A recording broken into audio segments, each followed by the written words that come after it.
Kok sing digoleki ula to. Kadal. Gaweanem kok tambahannya sih. Spesies nggak ada di Indonesia. Nggak ada. UGGB belum, Red Devil-nya udah Sudah. masuk. Ya. Kita sudah lihat ada 1, 2, 3, 4, 5, 6, 7, 8, 9 gitu ya. Oke ya. Ada banyak Spesies invasifnya. spesies.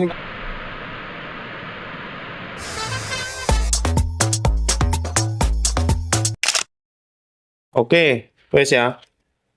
Saiki kita sudah pada podcast kesekian dari program Jelajah Taman Bumi. Saiki ndek Ngringin Rejo. Ini ambek BNC, Ya. Ketua Pok Darwis Ngringin Rejo. Terus Aksan ini Jurnalis Amis. si S1-nya itu perikanan, S2-nya biologi San ya. Jadi selama 2 minggu terakhir ini kita melakukan pemetaan kawasan dari sudut pandang kemarin sudah geologi, sekarang biologi tentang ekosistem biosite Ngringin Rejo. Nah, sadurunge aku pengen krungu sik tekan BNC. C kon mbek Aksan dijak lapo ae, C? Wingi Mas iku ya sebenarnya ya kaget juga Mas. Mosok bengi-bengi kok sing digoleki ula to. Jak golek ula, terus kodhok, Terus iwak, welut, kadal, kupu. Pokoknya sing wong liya bengi-bengi kok ya, golek ula. iki lain Mas. Sampai kanca-kancaku dhewe dan gaweanem kok tambahannya. Tapi ternyata aku ya butuh juga sih untuk perkembangan pihak di desa kami kayak semacam ulo itu kan secara orang berpikir kan ulo itu kan berbahaya, ternyata itu juga membantu pertanian juga ternyata gitu. Setelah ada Mas Aksan ini ya Tapi apa kon setelah melo Aksan wedimu mbek ula? ini cek pancet wedi Mas. Sini kayak wedi cuma kayak wedi kayak orang Mas, tapi ya tetap jaga jarak lah kan. Iya. Tapi gak kan patah. Tapi apa yang paling mengejutkan awakmu setelah melo Aksan? Fakta apa yang paling mengejutkan? Kan paling intensif melo deh. Fakta yang mengejutkan itu tuh Sing kira-kira selama urip nang Ngringin Rejo, aku gak ngira ternyata ya iku ya selain ula tadi. ya gak ngira aku yang ini ternyata Ngringin Rejo setelah dikupas dikuliti ternyata keren juga. Oh. Gitu. Kan biasanya wong-wongnya naik sawah tok. Terus kegiatannya apa kan ya cuma kegiatannya misalnya petani tok. Dan iki kan setelah nama Saskan iki kan apa kaya perkembangan biak di sekitar persawahan itu kan aku jadi ngerti ula iki aja dipateni. Fungsinya untuk Fungsinya untuk ekosistem ya. memakan ekosistem kayak gitu. Jadi kan kayak aku ki ngerti Mas. Sing nang sawah itu ternyata seperti ini kalau dipelajari. Oke, setelah kamu 2 minggu ya, secara global report apa yang bisa mengejutkan kami itu report apa? Apa di ekosistem ini apa yang membuat kami akan tercengang, terbawa?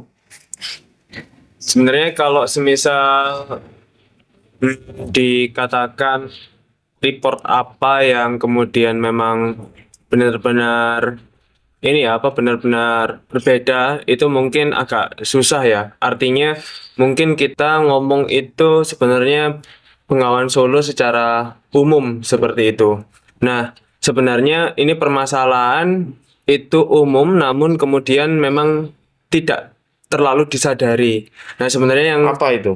juga kemudian salah satunya yang kemudian juga saya ceritakan, kita bicara tentang yang pertama kali ketika saya ngajak Mas Agus ini untuk cari jenis-jenis squamata atau reptil, itu kita ketemu satu reptil yang kemudian dikiranya itu adalah spesies asli di Ngringin Rejo, yaitu londok begitu. Nah, londok ini adalah bunglon gitu ya, tapi warnanya itu coklat, warna dasarnya. Jadi dia itu sebenarnya nggak hijau. Oh, Nah. fotonya kak?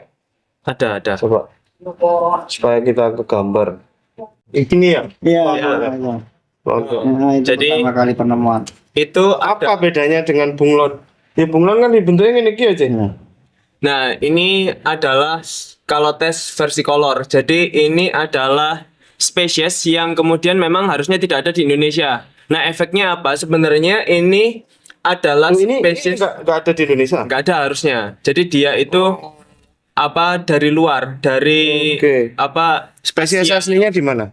Asia Tenggara, tapi yang mainland. Jadi daratan utama. Jadi Secara morfologi, secara bentuk normalnya, Nah. apa bedanya dengan bunglon kita? sebenarnya banyak sekali kemiripan, makanya di sini juga dia disebut sebagai kalau di sini beberapa orang ngomongnya bukan bunglon ya, tapi blungkon. Blungkon. Blungkon ya. Nah, seperti aksan jadi askan itu kan memang ada Padahal Askan ki dokter bayi. ada pola yang saya belum paham. Nah, tapi memang blungkon ini itu dia masih satu keluarga dengan bunglon yang umum apa yang kemudian memang dia lokal ya. Jadi bunglon yang umum itu bunglon surai begitu ya yang warnanya hijau. Nah, itu Nah, ini lebih kecoklatan. dia ya lalu kemudian pejantannya itu ketika dia menarik pasangan. Jadi dia mengeluarkan warna merah seperti itu untuk menarik pasangannya. Begitu. Nah, jadi bunglon ini itu dia satu keluarga juga dengan kelarap. Kalau di sini bilangnya kelarap ya Mas ya? Kelarap. Jadi ada apa kadal yang dia itu Yang punya ini sayap. atau yang asli kita? Yang asli kita. Yang asli kita. Itu ada kelarap gitu ya. Nah, jadi dia itu ada dua kerabatnya yaitu bunglon surai dan kelarap. Jadi ini adalah apa satu keluarga dengan si penjajah ini gitu ya. Nah, lalu kemudian ketika dia masuk dan selama saya di sini itu memang kelarap dan bunglon hijau ini tinggal cerita gitu. Jadi selama 2 minggu ini benar-benar tidak terlihat ya Mas Bence ya. Nah, jadi memang itu yang kemudian menjadi Tapi kamu bisa mengatakan bahwa bunglon hijau itu yang asli, itu basisnya apa? Oh, basisnya adalah jadi kalau misal kita bicara tentang distribusi hewan, itu kan dia memiliki pola-pola tertentu yang kemudian memang berdasarkan catatan-catatan ilmiahnya gitu ya. Nah, catatan ilmiahnya memang berdasarkan wawancara dan kemudian juga recordnya, maka bunglon hijau itu atau bunglon surai itu memang asli di sini seperti itu. Jadi memang dia sudah umum lah diketahui kalau misal apa Brussosella jubata itu dia asli di sini gitu. Oke. Nah, kalau ini kenapa saya tahu dia invasif ya memang catatannya ya itu tadi berdasarkan catatan ilmiahnya memang dia tidak dari sini gitu. Dan efeknya adalah ya itu tadi keragamannya itu berkurang bahkan sampai setidaknya itu dua kerabatnya ini itu sudah sulit untuk dijumpai di Ngeringin Rejoin sendiri. Saya tidak mengatakan punah, tapi kalau misal ini terus berlanjut bisa jadi ada kepunahan lokal di sini. Itu salah satu yang menjadi fokus. Orang lokal, kan tahu tumon bunglon hijau. Kalau dulu sebelum Kan cross checking ya, triangulasi ya. nah dulu sebelum ada ini apa penjajah ini dulu masih banyak Mas. Tapi maksudku gini, kamu kan jadi tahu bahwa dia penjajah setelah dengan aksan. Iya, Sebelum dengan aksan, saya ya nggak tahu saya kira ya mbok kira ya. ya lokal. Ya, kalau sampai saat ini saya kira itu pun mereka berubah warna. Kalau bunglon kan memang bisa berubah warna teman. Tak kira ya itu bunglon. Memang dia waktu pas jumpai kan di kulit yang coklat ini toh. Jadi ya saya kira ya itu loh Mas bunglon lah. Ternyata setelah diselidiki ternyata ndak itu penjajah yang bunglonnya itu malah sudah susah ditemui. Beda dengan kameleon yang dari Brazil yang dia dengan mudah bisa change color gitu ya. Beda. Jadi harusnya memang ini bukan bagian dari dia berkamuflase, bukan. Bukan. Jadi memang itu tidak cuma berdasarkan warna sebenarnya. Kalau misal memang dilihat lebih dekat, maka kita akan mendapati kalau dia memang benar-benar berbeda. Kemarin kamu juga sempat meng-highlight bahwa Bengawan Solo itu soal biodiversity-nya value-nya sedikit lebih tinggi dari sungai yang lain, misalnya Berantas. Iya. Itu bisa mbok jelas no. Baik, kalau Bengawan Solo secara umum itu dia memang memiliki keragaman yang yang memang kalau bagi saya itu dia lebih tinggi. Artinya karena memang banyak spesies-spesies yang kemudian tidak dijumpai di kayak katakan Brantas begitu ya. Kita ambil dua sungai besar itu saja, Brantas dan Bengawan Solo. Nah, di Brantas itu dia memang lebih cenderung lebih sedikit, dan memang ada tren di mana makin ke timur kalau di Jawa itu makin sedikit makin sedikit biodiversitasnya. Kenapa? Seperti itu.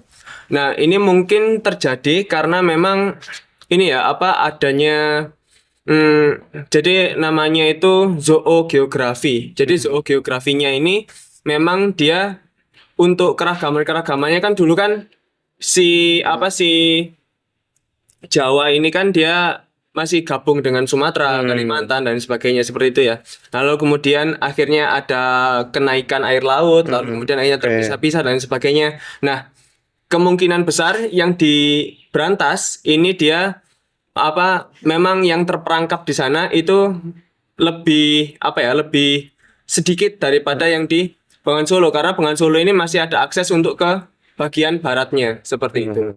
Aman. Itu kalau semisal berdasarkan ini maksudnya saya perlu pelajari lebih lanjut, cuma memang ada tren itu gitu. Artinya emang kalau misal kita bicara di Jawa Timur itu untuk melihat keragaman yang kemudian Atau mungkin ada garis imajiner seperti Walaseang gitu di Jawa Timur. Kalau di Jawa Timur itu sebenarnya yang memisahkan antara Brantas dan Bengawan Solo nggak ada, Mas. Tapi dia kalau di Jawa sendiri untuk di Jawa itu dia terbagi menjadi 3 sebenarnya. Seperti itu. Nah, jadi namanya ekoregion. Nah, ekoregion itu dia terbagi 3 antara Jawa bagian barat, lalu kemudian Jawa bagian tengah dan timur, ini jadi 1. Lalu kemudian di bawahnya ini itu ada Jawa bagian selatan. Kita masuk di mana ini? Kita masuk di Jawa Tengah, Jawa Tengah, Jawa Timur. Jadi Central and East Java namanya, gitu. Nama ekoregionnya.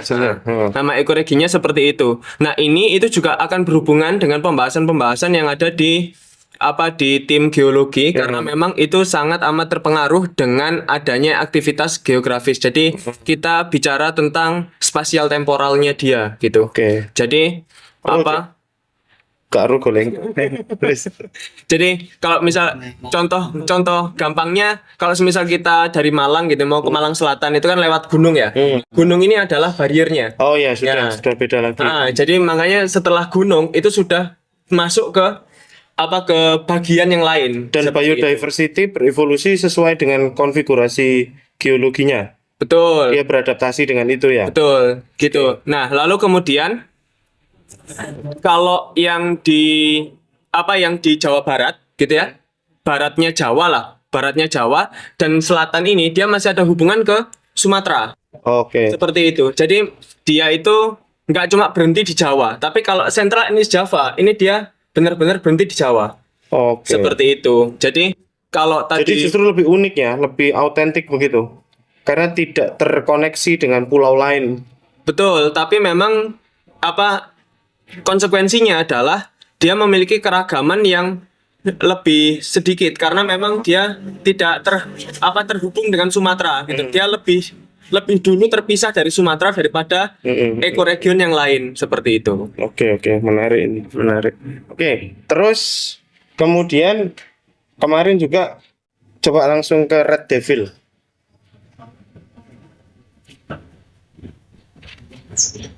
Ini yang menarik nih. Ada Red Devil.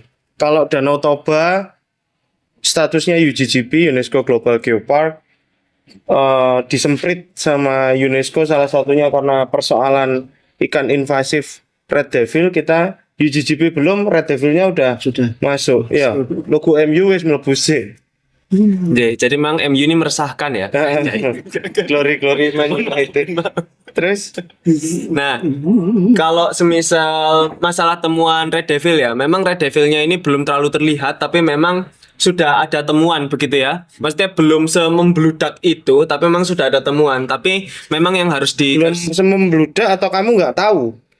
Sebenarnya karena memang di Bengawan Solo terutama di bendungan gerak ya, itu memang untuk tangkapan utamanya itu masih didominasi oleh nila dan dan ya mujair jarang ya Mas ya, nila ya. Nah, jadi sebenarnya kita nggak ngomong tentang red devil saja, kita ngomongkan tentang nila dulu. Nila ini kan juga sesuatu yang kemudian merugikan. Seperti itu. Nah, jadi sebenarnya keberadaan dari red devil ini tadi itu sudah didahului dari nila.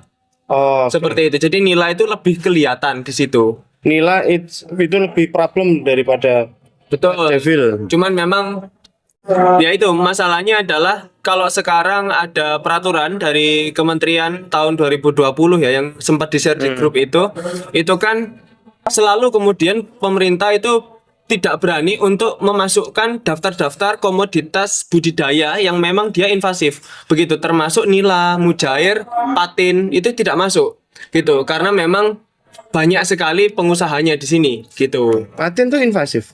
Patin siam itu invasif. Jadi kita punya patin lokal, tapi yang umum dibudidayakan itu patin siam dari kemudian Thailand seperti itu. Jadi ya Pangasionodon hypothalamus itu memang ya makanya dia disebut patin siam. Siam kan dia dari Siamis Dari Sungai Siam.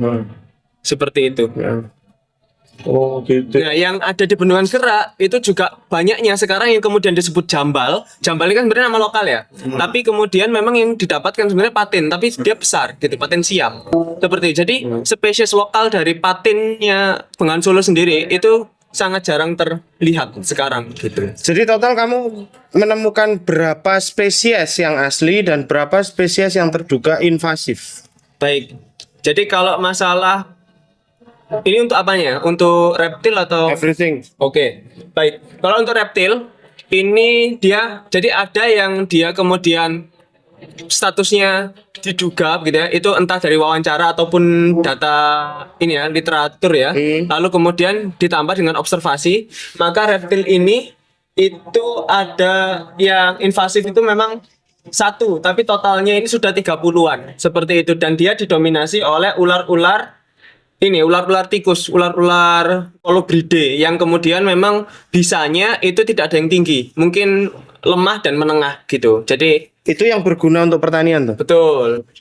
Seperti Sekalian edukasi ya. Kalau kena misalnya dengan ular-ular tipe yang kayak begini ini apa yang Jadi, terjelek? sebenarnya kalau ya kita memang harus belajar ya untuk jenisnya sendiri ya, karena beberapa ular memang sangat mirip dengan ular yang berbisa, padahal sebenarnya dia tidak. Seperti itu. Memang edukasi dari penciri-pencirinya ini penting. Nah, kalau semisal kita sudah Ini mirip apa? Mirip kobra. yang mana? Yang ini? Oh. Ini ular kayu ya. Nah, kalau orang nggak tahu memang dia mungkin disebut kobra seperti itu.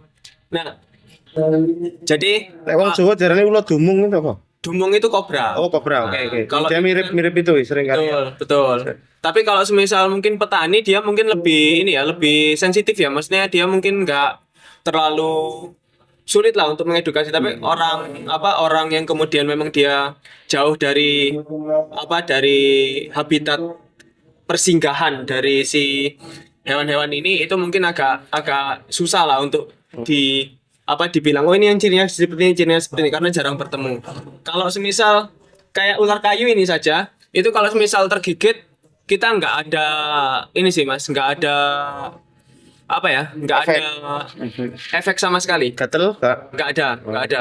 Berarti Jadi seperti itu. Cuman memang kalau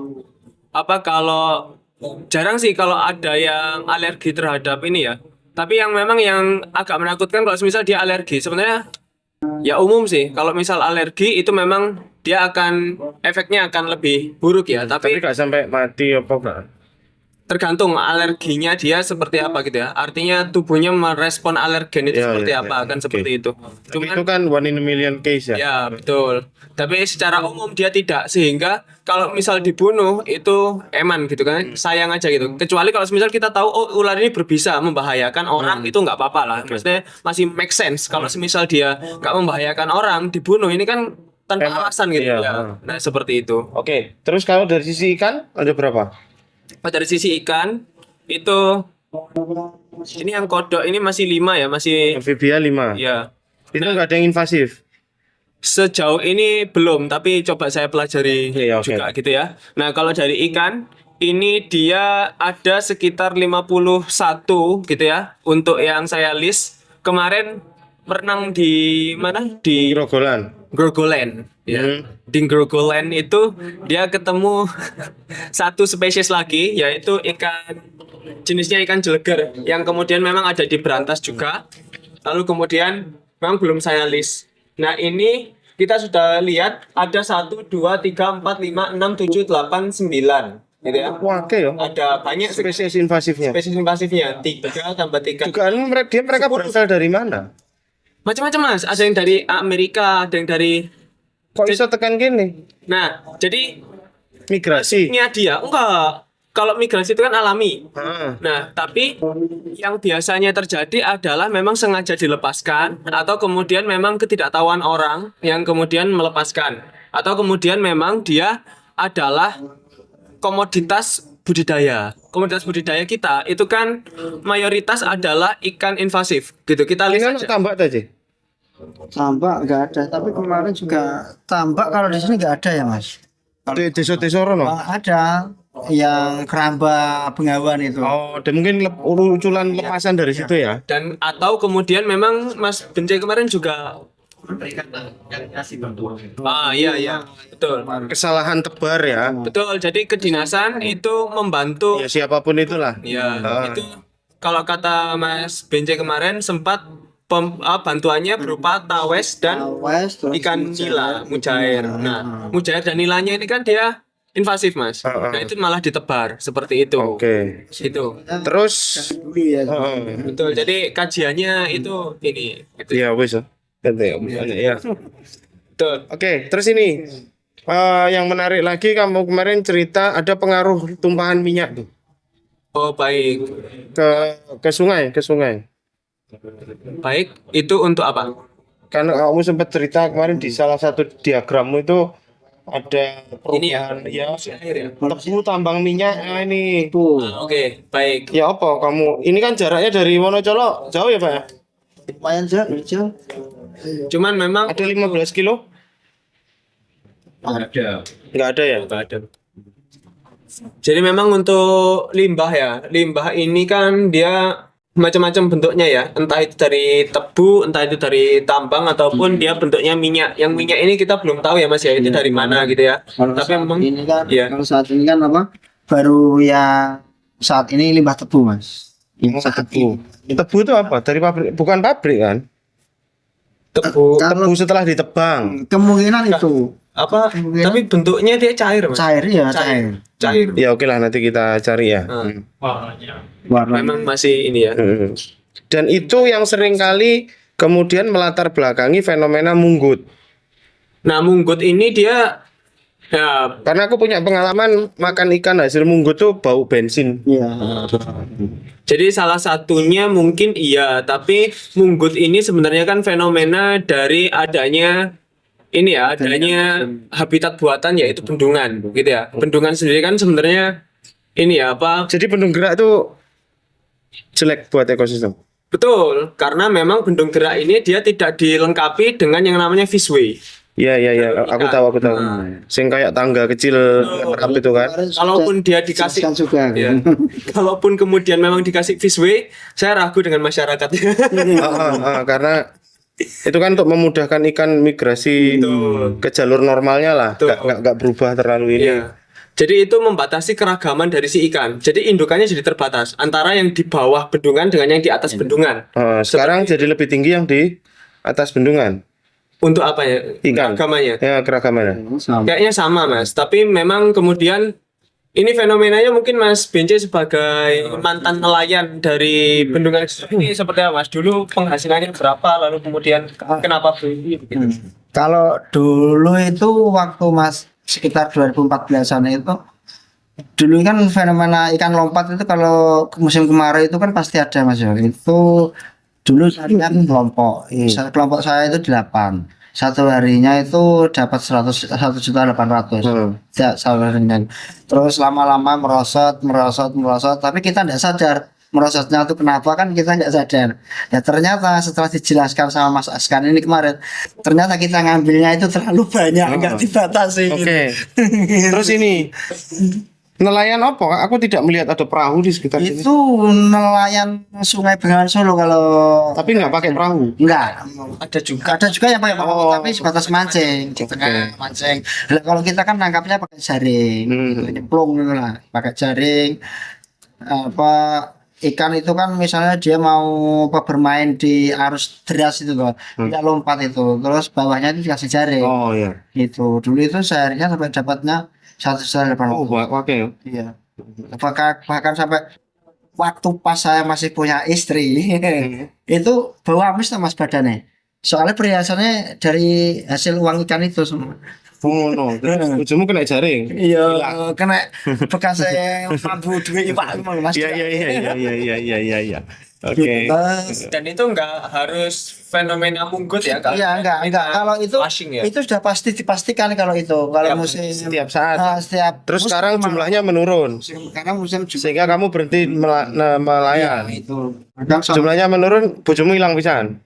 ya itu berpengaruh dengan iya, iya. keluarga juga itu kayaknya. Dan itu bukan cuma jumlah ya Mas ya, tapi Iya, agamanya agamanya juga. Terus kemarin dijelaskan sama Mas Ekrang itu juga bisa menimbulkan apa kayak semacam ikan yang nggak normal gitu loh Mas, kayak kemarin nggak ada matanya itu kan. Ternyata itu terdampaknya juga dari pintu bendungan gerak itu juga karena dia nggak bisa apa hilir mudik keragamannya berkurang. satu populasi. Ya wis, oke. Sip, terima kasih Aksan. Aksan hari ini akan balik lagi. Jadi memang kegiatan kita di Ngeringin Rejo ini didukung oleh banyak volunteer dari berbagai bidang keilmuan. Ada paleontologi, arkeologi, biologi. Untuk teman-teman yang mau bantuin silahkan. Tapi ya kami tidak bisa bayar apapun. Tapi insya Allah apa yang teman-teman lakukan di sini akan membantu Ngeringin Rejo. Kenapa kok sampai harus memetakan ini semua? Karena Ngeringin Rejo ini bukan geosite, dia adalah biosite. Dan biosite itu harus ditafsirkan sebagai sebuah interpretasi atas ekosistem gitu ya. Jadi hewan-hewan tadi itu dipetakan sebagai parameter gitu ya. Parameter sehat atau tidaknya ekosistem. Terima kasih banyak San, mewakili Bince dan teman-teman dari Pemdes Ngeringin Rejo dan tim jelajah Taman Bumi, juga Dinas Pariwisata yang melahirkan kita. Kami ucapkan banyak terima kasih. Terutama Ngeringin Rejo Mas. Terima kasih gitu. You memberikan kesan lebih ke Dan pengetahuanku tambah lagi Mas. mantap. Terima kasih. Oke, ya wes. Semoga Tuhan menghindarkan kita dari kesia-siaan. Jadi ikan-ikan ini itu kan kalau semisal kita ini apa bicara ada spesies apa sih di Bojonegoro katakan atau di salah satu kecamatan atau kemudian salah satu sungai, maka kita baiknya itu mendokumentasikan secara proper kayak gitu. Artinya dokumentasi itu biasanya saya ditunjukkan penciri-penciri yang kemudian dia bisa membantu orang lain mengenali ketika nanti kita tunjukkan fotonya begitu. Jadi kita nggak asal klaim, tapi kita juga memberikan bukti bahwasanya ini loh ikannya ada di sini, seperti itu. Seperti katakan kalau semisal kita bicara tentang ikan jeleger gitu ya. Ini namanya ikan jeleger yang baru saya jembreng. Ini sebenarnya video telat sekali ya. Saya sudah 2 kloter baru terakhir. Sebenarnya tadi banyak, terus kemudian sudah saya awetkan ya. Nah, cuman ini namanya ikan jeleger. Kalau dari deskripsi, ini itu memang ikannya panjang, kecil begitu ya. Dan kemudian penciri-penciri yang dijelaskan oleh warga ini mengarah pada satu spesies yang biasa kami sebut sebagai uceng. Begitu. Nah, di Berantas kalau uceng itu dia tidak seperti ini. Ternyata ketika kami menemukan, oh ternyata jeleger ini bukan sekedar nama lokal dari uceng, tapi ternyata spesies yang berbeda. Sehingga kemudian saya mendokumentasikannya secara proper. Saya rentangkan ya sirip-siripnya, lalu kemudian juga fotonya nanti itu dikasih ukuran supaya nanti tahu ikan itu besarnya seberapa begitu ya. Itu kemudian saya akan laporkan, nanti foto itu bisa sebagai acuan untuk kemudian orang, oh kalau ikan yang bentuknya seperti ini itu namanya adalah ikan jeleger dengan nama Latin bla bla bla bla, seperti itu. Jadi nanti akan dijelaskan seperti itu supaya nanti orang itu tidak perlu lagi mengira-ngira. Begitu, dari foto sudah dijelaskan sudah menjelaskan apa yang kemudian menjadi temuan gitu. Jadi ini adalah bukti otentik lah. Seperti itu, salah satu bukti otentik.